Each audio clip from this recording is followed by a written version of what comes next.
Hi there, my name is Petra and I have been wanting to make this video for a while.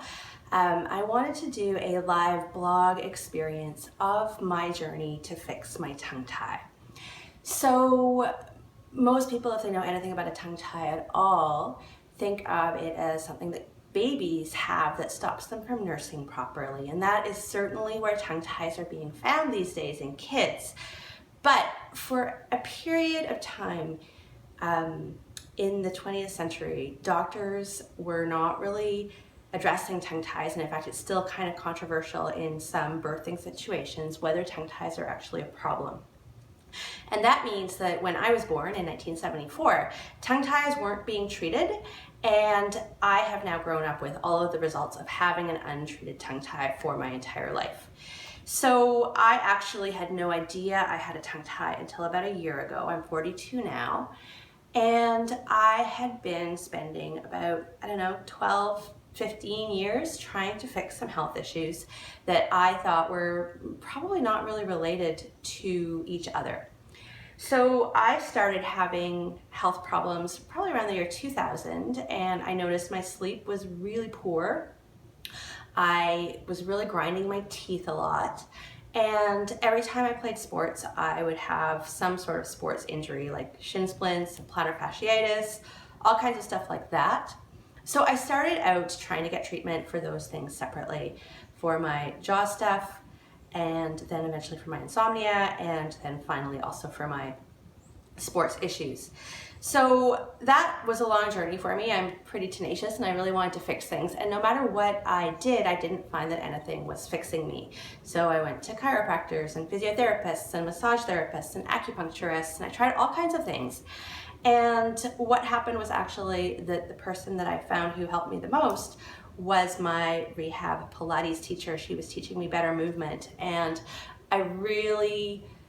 it made sense to me that no matter how many manual therapies you get, your movement therapies are actually the most helpful, because if somebody puts your parts back in place and then you go and you move in the same ways that caused that problem in the first place, it's never going to actually fix the problem.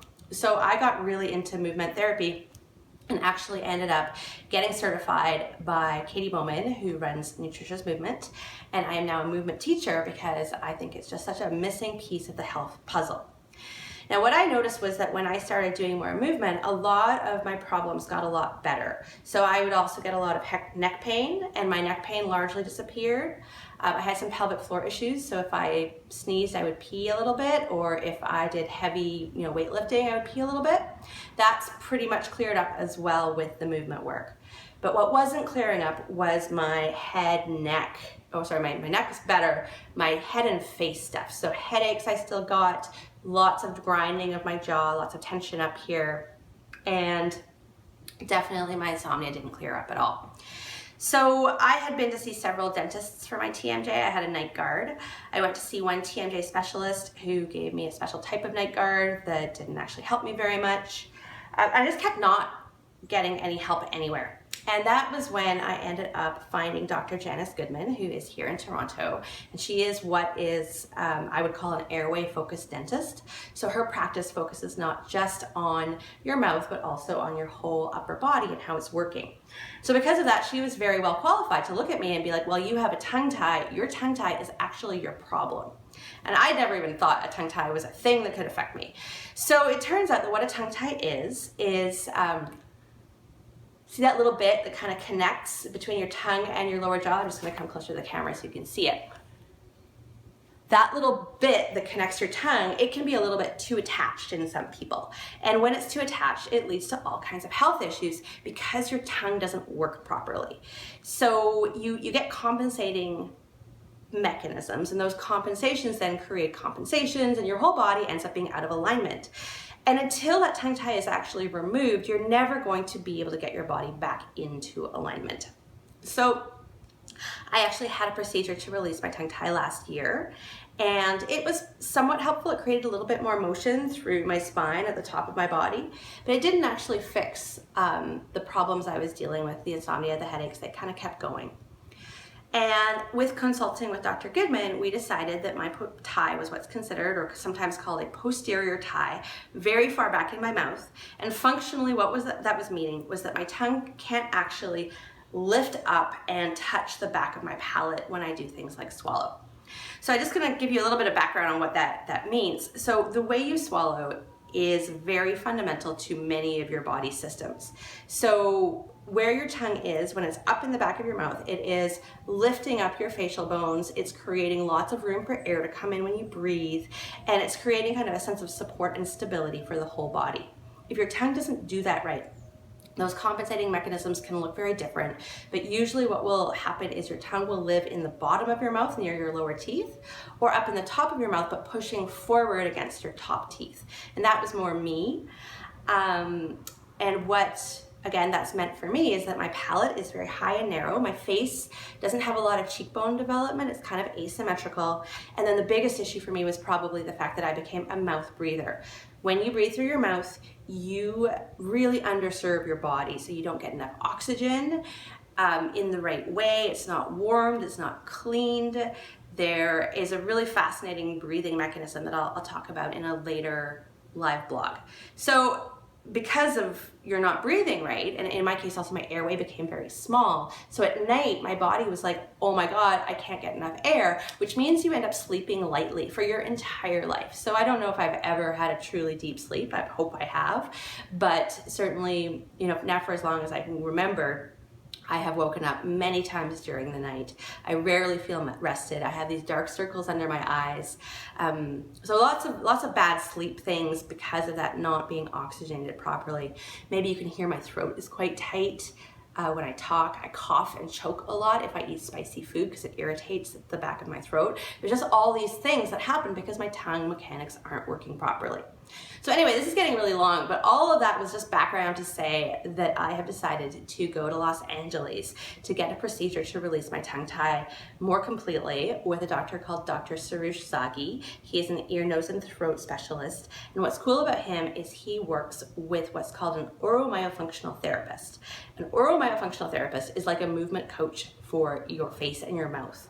So when I teach people how to walk better, an oromyofunctional therapist teaches you how to swallow better, how to chew better, can sometimes be how to breathe better, all the things that involve this very complex set of muscles.